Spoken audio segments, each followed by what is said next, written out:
Hey guys, hey guys. Hank, how are you? Blessings, blessings. What's good in the hood? Everything. Thank you for joining me today. Oh, it's all good. How you Everything feeling? is good. How's life? Beautiful. How are you?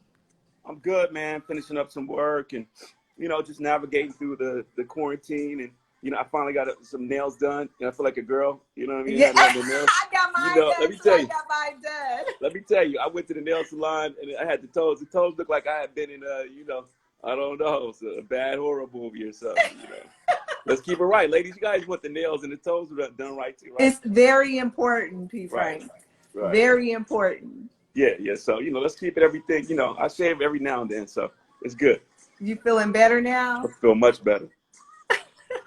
That is so funny. That's so real. But aside from that, how are you doing? How are you feeling with everything that's going on? Let's put Corona to the side, but with our people, how are you feeling Well, about everything? I think they say the chickens are coming home to roost. I do a lot of work in this area and have been doing it for a while. And so not to say I'm not surprised, but, you know, uh, I think that the combination of all the things that happened with George Floyd, Breonna Taylor, right before that, Ahmaud Arbery, just was like just like a roll down the hill like a snowball, and so that's why I think it got so crazy. So I'm focused on trying to make art of it, art that can inspire people, television and stuff like that. I try my best to stay solution oriented and not just be like, you know, I grew up in Oakland, so I saw the protests from many years. Yeah. How do you feel about seeing the officer at, I don't know what store he was at shopping and someone saw him? He's free. Legally, he's free. I mean, he paid his bond. If your cousin got out of jail and paid his bond, you wouldn't be tripping on him. You know what I mean? So there's really nothing we can say. Legally, he went through his process, and Right. he's out. Now, he might have been smart to get his homies to go get him that food. I definitely think it shows his ego and his sense of like, Yeah. I'm not tripping, right? Yeah, that was kind of, And how did I you was feel like, about why is that he when you not at saw that? home?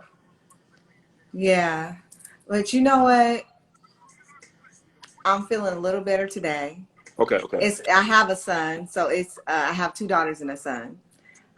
So for me, it gets real heavy. And then my father was a Black Panther, and he Oh, just, wow, I didn't know that. Okay. yeah, I Where was at? raised by a king Where's in your father, Black Panther, at? Los Angeles. Oh, Los Angeles. Okay. Okay, good, good, good. Okay, very great. Yeah. Okay. So Yeah, I'll give so you his information and stuff off the air, but yeah. it's funny. I got a project around that. It's called Children of the Black Panther Party. It's supposed to be Really? popping out. Yep. It's about all the kids who grew Yeah. up in the Black Panther Party, like Tupac.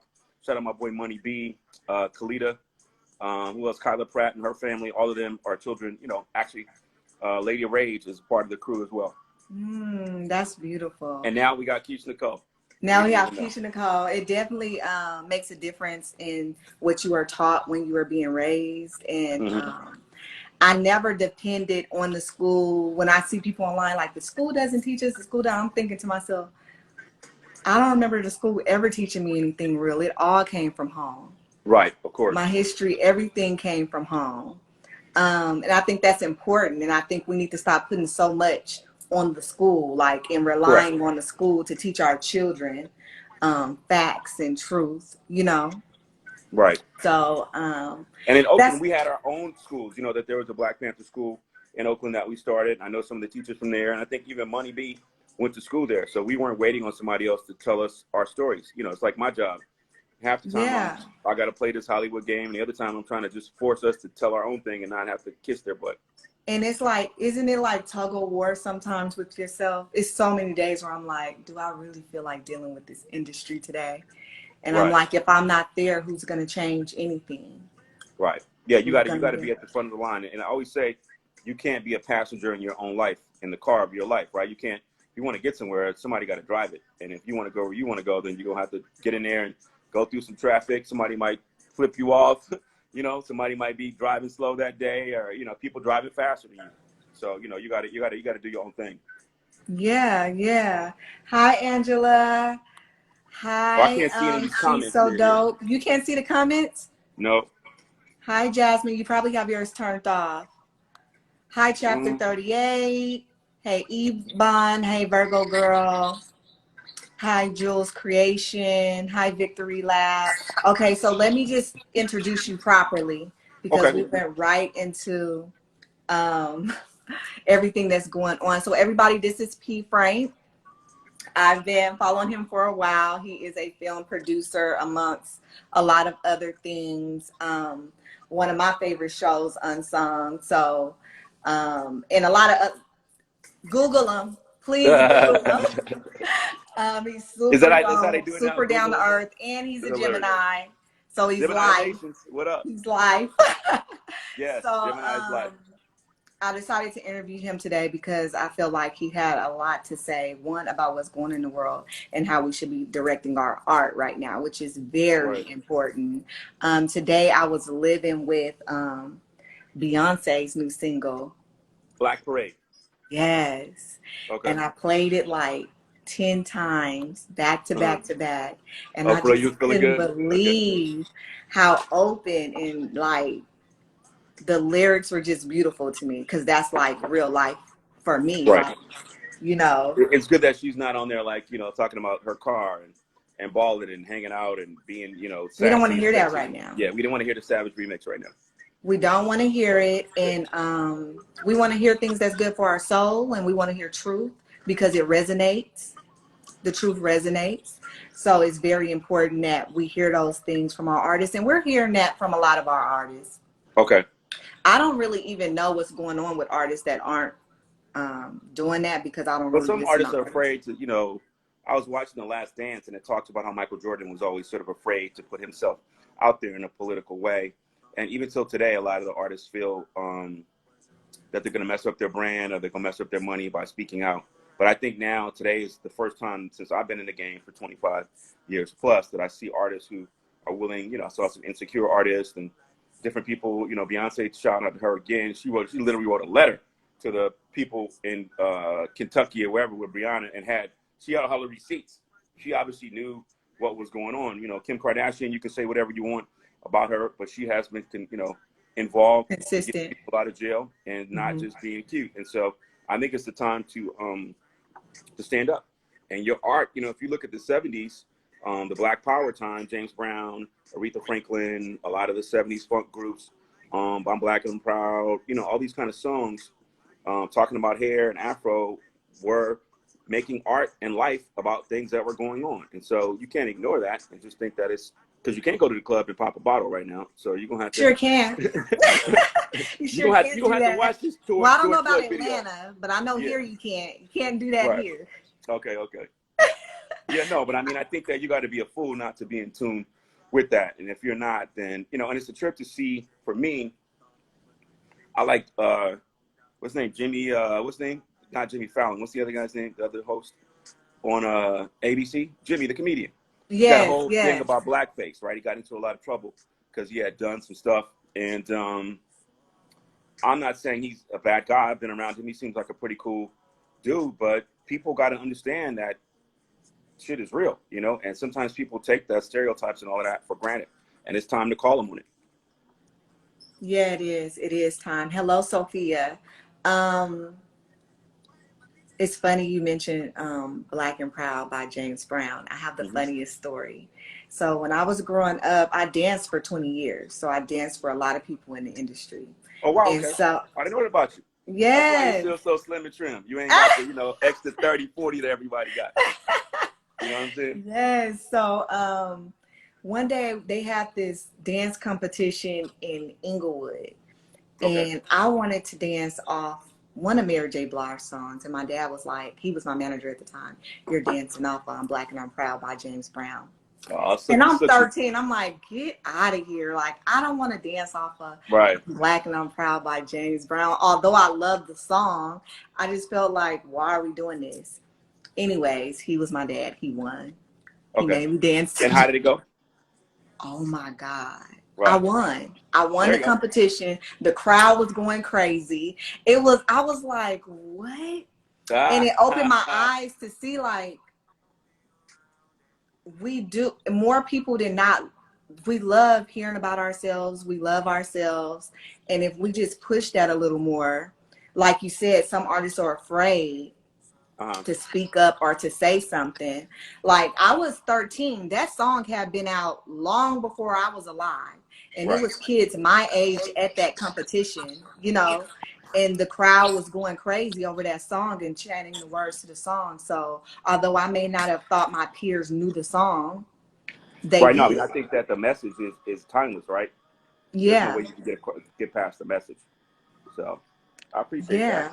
But Absolutely. I'm doing a panel tomorrow with TV One and Interactive One, which is a digital platform. Myself, Latoya Luckett, Eric Roberson, Oh, one of the that's guys, dope. from the National African American Museum of Music in Nashville, and a young lady also from RCA, Sam, the Hype Beast. And part of our discussion is about how there's a message in the music, right? How what you live in the times, your fashion. I'm sure your fashion has now probably been inspired, by this. I started to think about how I can, educate mainstream white America about police brutality in an entertaining way. I've done shows like Unsung, which is more music, but American Gangster, which is a story of street life, but you're learning about all kind of stuff, or Who Killed Tupac told you about how the, Yeah. white political, the system was corrupt, that the cops basically knew what happened and never wanted to tell you.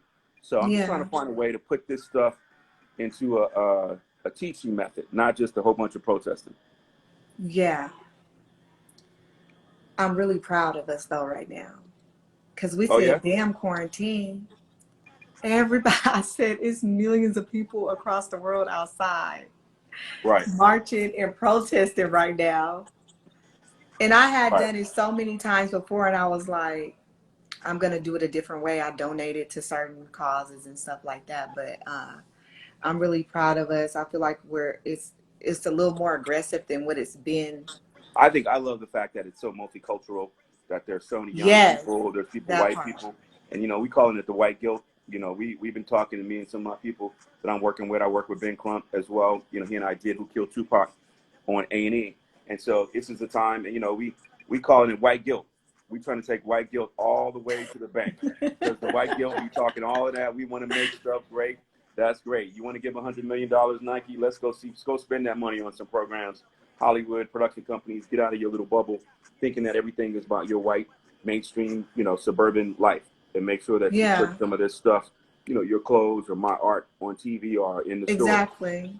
Exactly. With the Movement LA for the next show, I'll only be showcasing um African American emerging designers. Okay, very nice. Um Most of the time that's what it is, but it's like this time I'm really only pushing for that. I Okay, feel like a lot of times, and the reason why I created the Movement LA Fashion Week was because it was so hard for me to get into official Fashion Week without them trying to charge me $10,000 because I'm not a okay, celebrity, or right, right. doing a whole bunch of stuff that I just didn't feel like it had nothing to do with my art. You had to tell your own So story, make your own way. yeah. So I Right, created my own platform. It started off at 30 guests. Now we're at 750 guests a show. So it if you just put in the work, it'll pan out.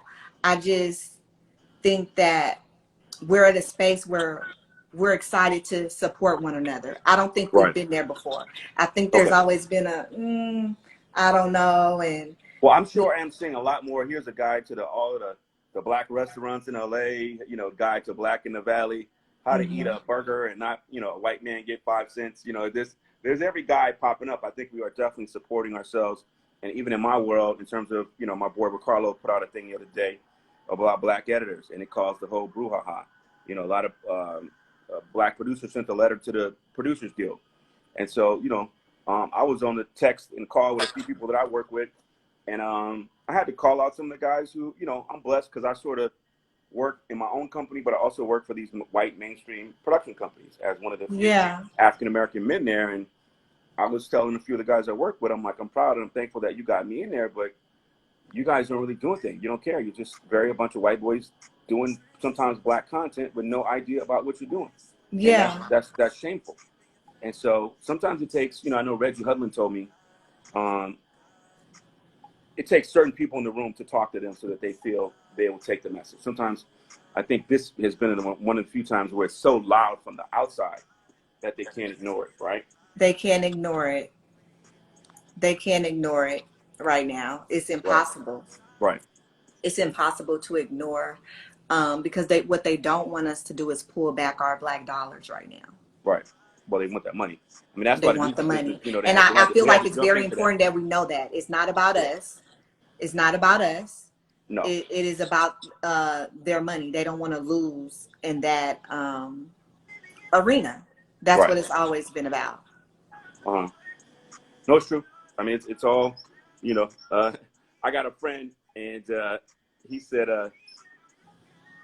because sometimes black people are shocked at the evilness of some people and the repeated racism, whether it be economic, whether it be physical, whether it be business, whatever it may be. And, you know, how do you ever expect to think that your oppressor is going to give you justice? No, it doesn't make logical sense. Black people are so hopeful and loving. This is just my opinion as a person telling stories and It growing up in it kills all. me. And they just, I just don't think that the history of the country, that the actions speak way louder than the words. So I think it's best for us to always navigate and be in charge of our own destiny. And if you have to force them to do whatever, or if you have to change the law, obviously you can see there's a guy in the front of the whole country who is determined to divide people and not do anything positive about it. So if that's at the very top of the food chain, come on, man. Don't think that it's. I'm just hopeful 3 to 6 months from now that we ain't back at Gucci and back, popping big bottles of champagne for people who don't care about us. You just said something. What's No, that? 'cause it's how fast do we forget? We always, it's like I feel like we go through this so many times. Right. How many But times this do is we different from forget? you and Like, Tyrone. When you gave him 5 chances. This sixth chance. No, I yeah, don't think so. it's not time for that. As far as art, um, what kind of advice would you give an artist, regardless of what kind of artist they are right now, um, that really don't know how to put out their art? Well, one of the things I'll say is that this has never been a better time to be a young person of any race, color, creed, to put your art out there. YouTube is out there. There's so many webisodes, platforms, digital stuff. When I started out in the game, before I became a television and film producer, I worked at The Source, and so I was an executive editor of The Source. So back then, to get on, you had to beg Def Jam, you had to beg Island Records, you had to beg whoever it is, Interscope, to get down. Now you can make your own record deal, do your own thing. So, I'm gonna tell you, like John Singleton told me, the reason why he wrote Boys in the Hood was because nobody was telling that story. And when he told people about the story, they didn't want to listen. And look what happened to him when he did his own story. Look what happened to Issa Rae when she did her own story. Look what happened to Kenya Barris when he did his own story. Look what happened to Will Packer when he started telling family-friendly, multicultural, framed stories. So, I don't know, man. Whatever your story is, whatever you want to do, just go do it. Figure it out. Don't be worried about if you got to go get signed somewhere. The cameras are cheap. You can edit it on your iMovie right there. You can You go really get can. you can get your cloth like you as an artist with your clothing and go make it yourself and get some of your homegirls and put them in the house and y'all do it and go out and have an exhibit and not wait. Yeah, that's exactly what I did with my YouTube channel. I was before we went into quarantine, I was getting ready to start my YouTube channel and a podcast. Okay. So I was like, what can I do to where I'm still working and still putting out art? And so I just set up my dining room and Okay. started doing my I see you be YouTube. having little showcases. You be having your full Diana Ross on over there. You be have like 5 outfits in a day. I'm like, this woman, she's in the crib making multiple outfit changes. Go ahead, Yeah, so I was like, because if I wouldn't have, I would be behind right now. Okay. So now that we're getting ready to open back up, I've had time to network and connect and have a legit producer come in, and so Right. it's gonna change. But at least I started. You know what I'm Right. saying? I think one of the things I thought about in quarantine time, because it's a very emotional, stressful time, and I currently live alone, and so you know you don't have that. And I'm with my youngest daughter a lot. But what do you want to come out of this with? You want to come out of it with 15, 20 more pounds, more debt, you're more mentally messed up, or do you want to try to figure out how to get some balance and get your chakras right so that when you come out of it, you're ahead of everybody and you're not behind? And so you got to, you know, it's almost like mental weightlifting, right? You almost got to Right. keep working out in your head to get your life back to you what it, you know, it is. I was talking to one of my friends yesterday, and we were talking about business opportunities and stuff like that. And I was like, when Kobe died at the top of the year, and I grew up in the streets, and I've been in entertainment a really long time, and Pac died, and Biggie, and all this kind of crazy stuff that I saw. One That really second. woke You me up. guys, I'm going to get to your questions. I'm going to let him finish his I can't see statement any right now. questions. I don't even see any comments. It's going to pop up. I'm going to It's have gonna it pop pop up. up for you. They put it in the little box, but go ahead, Okay. finish your No, statement. I was just going to say is that when Kobe died, I don't know Kobe personally, but I met him a few times. But what he represented, hard work, do everything, dot every I, cross every T, show up earlier than everybody else, be there, be a father, work through whatever problems with your woman and your whatever, and still stay real. And he still died. Yes. He woke Yes. up one morning and he thought, "Oh, it's all good. I'm rich. I got more money than anybody," and he still died. And to me, that Yes. really It really messed me fine-tuned. up. I was like, "Hey, come on, man. You got to That live really every messed me second. up. Yeah, every second."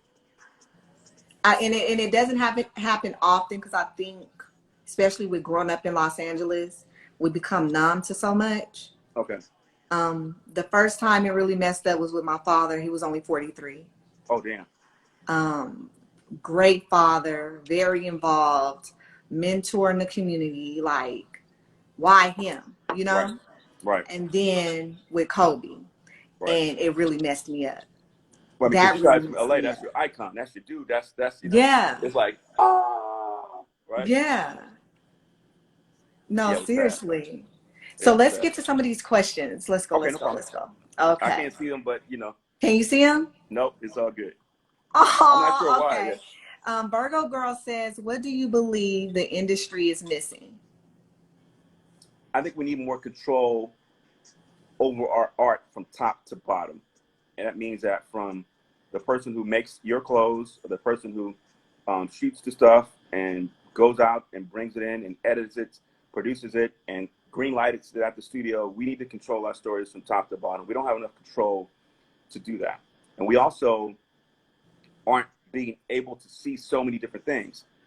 As a person of color on screen, you should be able to be seen a hustler, a pimp, a king. You should be able to see all of those. And we're so limited. So when one bad thing comes out, we want to protest or something like that, or 12 Years a Slave. For every 12 Years a Slave, we need a Michelle Obama documentary. So I Yeah. just think that we need to be, you know, I grew up in the Bay Area. And so in the Bay Area, a lot of people knew how to get their records pressed up, take them to TY Uzi or to whatever record store, make a consignment deal, give them whatever, they give them some money, come back and do it again, pay for their own studio, and bring it back into their whole, they created their own economy. And so by the time the record label came in, we was already in that mind. So be in that Right. mindset. Yeah, be in the mindset of controlling your art. Okay. Good answer. Chapter 38 Wine says, what can we expect from you in the industry? What can you expect from me? And as I type this, I am, or as I'm talking to you, I'm doing this project with Ben Crump, which is great, which is sort of in a crime space, which is great. I'm going to be doing more American Gangster, Trap Queens, which airs on BET Plus. I don't know if you've seen that show, Trap Queens, American Gangster, which is great, Yes. which is really a fun thing. And I got a film project about Roger Troutman that I'm doing, which is a baby of mine. And a lot of cool stuff, man. So I'm blessed and thankful to continue my art and have my own show, True Talks, which is like Unsung meets This Is Your Life, where I go out and interview people and talk shit and that kind of fun stuff. Yeah. So as you're creating, are you already, when are we expecting people to, are they already filming again in LA? Well, I filmed a couple of small things, and right now I'm trying to figure out, for instance, I produced a show, ironically, called Cop Watch America last year on BET. It was about police brutality activists in Atlanta and New York, and you can pull it up on BET, which should be airing now. They should be making more episodes, but hey, I don't control Viacom. But you know, it's just it's funny, people at the And I top, have a and now question about that in a second. and they Go were ahead. they were dotting in and doing all this BS, and now that it became such the biggest thing on the planet, now they want to whatever. And so you know, it's a trip when you don't have control. So I'm not going to speak on Yeah. that publicly, but you know, it is Yeah. what it is. Yeah. I was going to ask a question about BET. I noticed that Amanda is hosting Uh-huh. the virtual BET Awards Right. this year. And so I asked her last night on her live, but it was so many people asking her questions. She couldn't get to everything. Is it owned by, is BET still owned by Black people? No. Okay, so what, okay, this is what I'm saying, us as a people, What what are are you we talking doing? about? What are we doing? We have so many billionaires. What are I we understand that. doing? Well, Bob Johnson has another company now, TV1, which is not owned by Black people. Okay. BET, which is not owned by Black people. Revolt, which is mostly owned by Puff, but I think it's still owned by a lot of white people. We got to still control our art and try to do it from top to bottom. And it'll be fascinating. It will be fantastic if we all got together and had our own network, our platform, where we could go tell our stories. You know, it's funny. As a journalist, before I started being a producer at The Source and LA Times and all of that, I noticed bias in the media and the way that media portrays things. For many years, it's been a very negative portrayal of us, and only more recently have they sort of been more friendly. I can watch a newscast now and see like 7 Black stories, and they've started to include the word systemic racism in mainstream newscasts. These white folks don't even know how to spell systemic racism for most of my life. So it's good to see that there is definitely a change in how we're being presented. But ultimately, you need to you can't trust them. They're not going to put out that they don't see you as fully well-rounded people. When that man had his knee on that man's neck, that was almost like a officer overseer standing on his slave and with his hand in his pocket, basically saying, just trying to dominate you. And so I want to make sure that people know that it wasn't just because he was a bad officer. That was a lot of stuff that was going into that. And he knew this guy. I don't know if people realize that. Yeah, he knew knew this guy. him. Of course he knew him. Yeah. Yeah, he knew him. It was really, I've never watched a full video. I Okay. refuse. Because the beginning of it was so, just the pictures to me was so demonic. Like, Right. what are you so mad about? And it's a trip, you know, I asked Ben last week. I was doing a conversation with Ben, and Ben is the attorney for Trayvon and Ahmaud Arbery and Breonna and all of that. And so I was like, do you think, what is it? What is it about these officers that do that to us? Do they hate us? Is it jealousy? Is it racism? And his point was that it was bigger than them. It's the system that they're trained in. It's the way that they're taught in police academy. It's the culture around them in the police department. It's the government. It's the judges. Those guys in Ahmaud Arbery's case got away for almost months because their boys were involved. So, you know, I think that there's so many things at play when Officer Chauvin, whatever his name is, did that. He'd already gotten away with that multiple times, by the way. I don't know if you know that he killed a few other people. So I want people not No, to. I did not know that. Yes, he had been involved in some other murder or some type of situation, but multiple physical abuse situations he had on his record. So I'm saying that's just the time that the worst one that you saw, probably. Yeah, I couldn't even watch that video. That was just too much for me. Right. Especially when it didn't look like this man was resisting at all. It And he was was dead. just, Yeah, he was dead. yeah, it was too much. It was too much. Let's go to the next question. It's by Jasmine Sweets. Do you believe that the younger generation should have their hands in the industry, and how are we portrayed and how we are portrayed? Oh, I guess, I mean, I'm Gen X, and so if you're saying millennial or Gen Z or whatever that may be, I'm so happy that I see so many millennials taking to the street, you know, taking care of their own narrative. They're fighting the power. They're doing way more than they never have. But I do believe that they shouldn't let the mainstream media control the ultimate image of them. And so tell your own stories, you know, whatever it is on YouTube, do your own thing, start your own site. I just don't wait on mainstream media to define you. It's never going to happen. Because they'll catch up. If your art is good, if your work is good, the world will catch up. Look at Issa Rae. I mean, I think she's such the blueprint of somebody who started out doing something totally crazy, an awkward black girl, and now has made her own whole franchise. You know what I mean? Listen, I was telling my friend the other night, we were having a conversation, and I was like, I was a fan of that show before it even got to HBO. I was watching it on Okay. YouTube.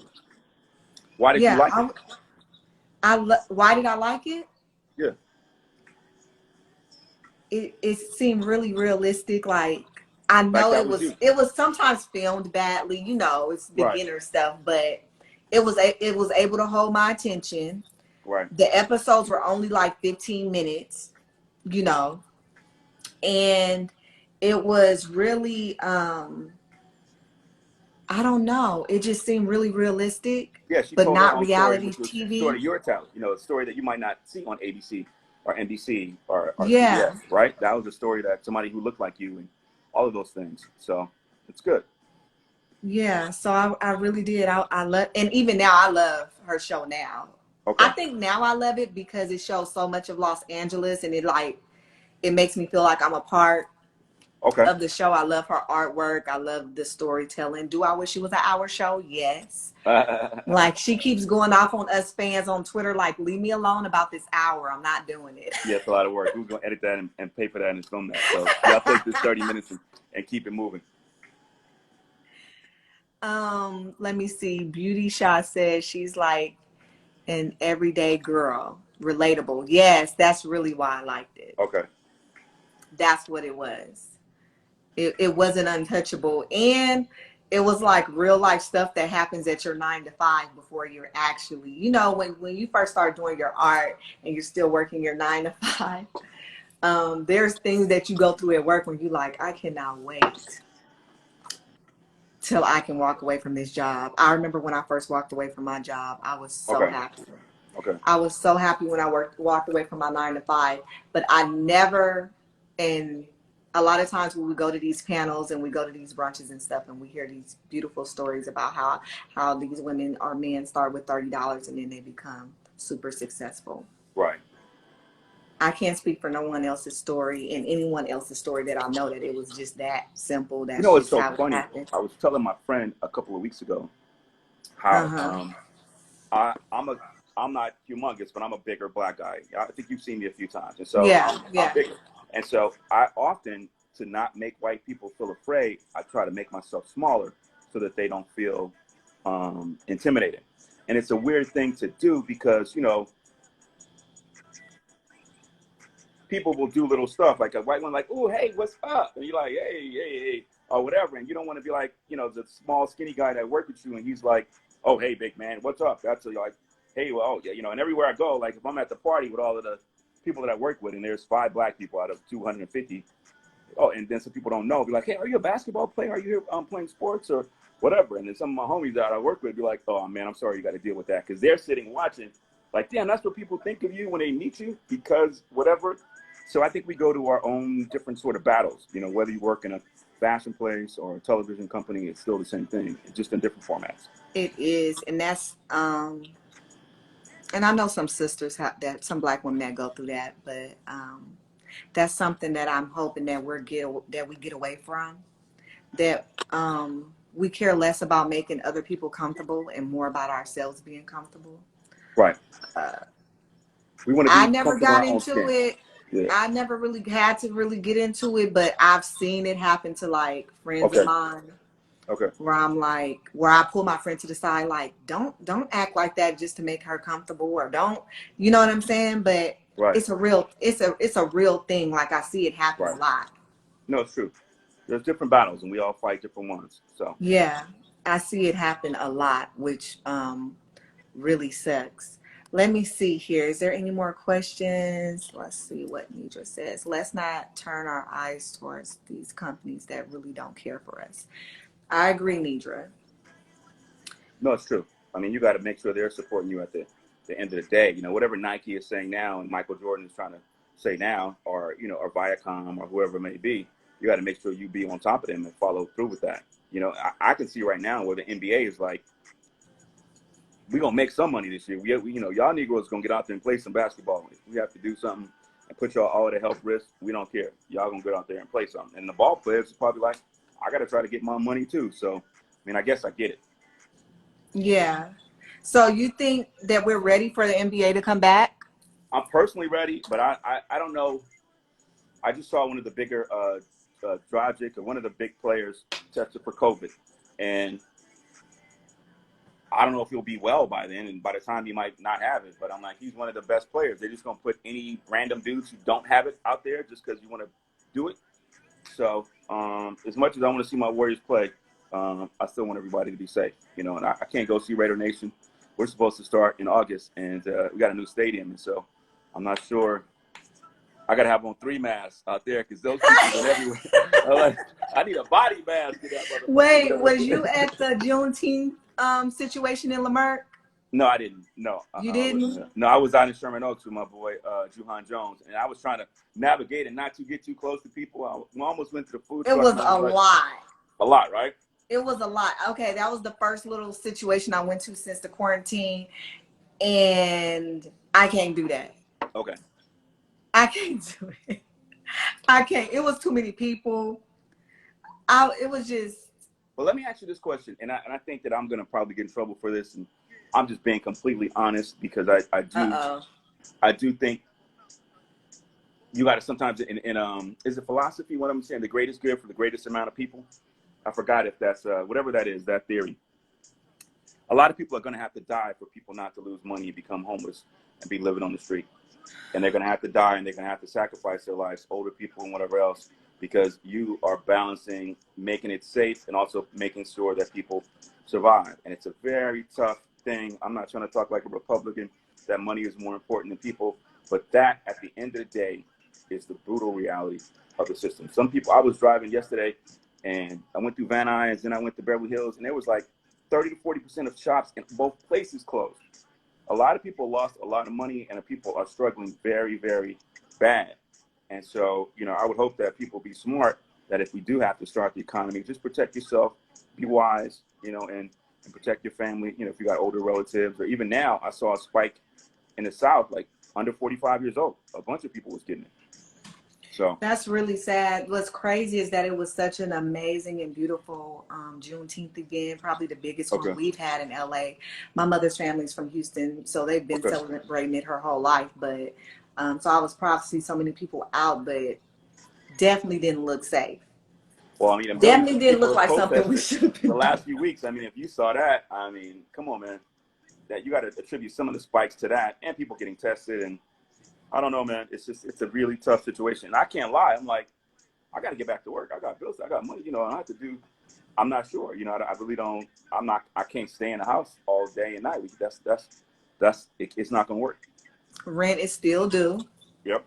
They give you a breather for a minute, but they gonna just a second. Just a second. They ready for their money again. Exactly. Right. They ready for their money again. So, first, I would like to say thank you so much for going live with me today. No problem. And I like your style. You seem like you got. I like that you do your own thing. You know what I mean? That you have your own movement that you got in charge of, and you represent beautiful, you know, blackness. And even though you look like you're 12 years old, you know, you got like 15 I'm 40, kids. Y'all. I'm a proud 40. You got like 13 kids, and you look like you're 16 and shit. I'm just messing with you. You look good though for 17. Yeah, for 18, whatever number you are, you look really good. Good for you. Thank you. I did have one last question for you. Because I see there's a lot of, I see some entrepreneurs in here. I see some that work in film, some in hair and makeup, and some that have their own show. And so what I want to ask you is, what advice would you give someone that their career hasn't yet taken off yet? Maybe they haven't set the foundation yet. Entertainment is one of the hardest careers in the whole game. Other than maybe sports, entertainment is one of the few things that you got to really, it's tough to break through. Some people, you know, I'm fortunate I graduated from school, Columbia, and then I went straight into I've never not worked in my profession. And that sometimes I've had amazing, crazy banana years. Sometimes I've struggled like an MF. And so if this is your dream, you got to be committed to it and basically say there is no plan B, C. Sometimes you might have got to work a job or do whatever else, but you still got to always be maintaining your dream, no matter if you're working a 9 to 5. I just did a couple of jobs during the quarantine, that I personally wouldn't be doing, but I did to just maintain my hustle, keep my name out, do whatever it is I got to do. Some of the stories I'm telling, I'm funding through some other people. I'm starting to go to my people, and it's like, hey, let's go do it together, not wait on VH1 or A&E or whatever it is like that. So I think you got to dream like you don't have any other dreams. And Yeah. again, yeah, back to that Yeah. Kobe situation, and I'm doing this BMF thing, and one of the things that I like that Meech said, which is kind of crazy. I don't want to say Meech is a saint. Big Meech is one of the starters of BMF. BMF is. He's like, they don't pull no coffins up or no banks up to your cemetery when you die, right? So when you die, whatever money you got, it ain't like you could get buried with it, right? So all of that money, he lived every moment. He's in jail now, but he definitely lived every moment to the fullest. And so your dream and your career got to be the same thing. If you got to, Exactly. sometimes I work on my regular job at night, do my other hustles, or wake up super early in the morning to do it.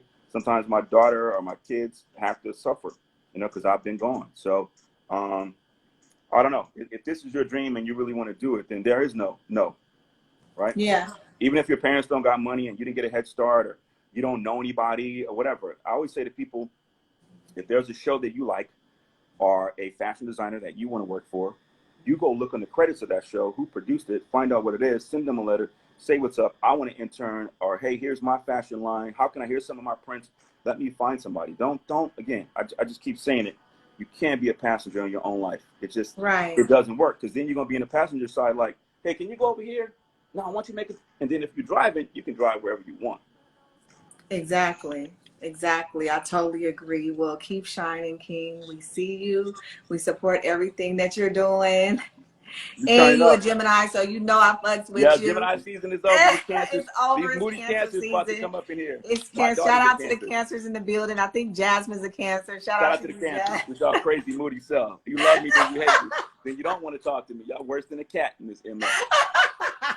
Much love, though, Miss Keisha Nicole, baby girl. Thank you so much. You have a beautiful day. God bless. And you guys, make sure you go follow him. If you have any questions, whenever he does have time, he does do good with really getting back to you. So yeah, only the positive people, not the crazies. There's a lot of crazy people on the internet. And when I came up in the game, I had a pager, so I had to go to the phone booth to find you. So I ain't with everybody knowing where I'm at all the time, and everything is so instant. They didn't take a screenshot of it. You know what I'm saying? It's too much.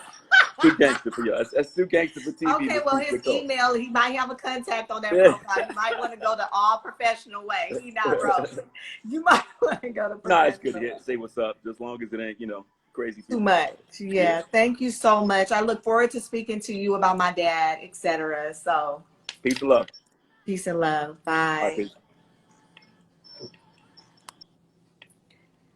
Thank you guys so much for vibing with me today on Vibe with Keisha. I have some dope shows coming up for next Tuesday and Thursday. This Thursday, I will not be going live because I'll be in the air. I'll be traveling. But I will be back next Tuesday. Love you guys. Thank you so much. Have a beautiful evening. Hello, Squall. Bye, Jasmine.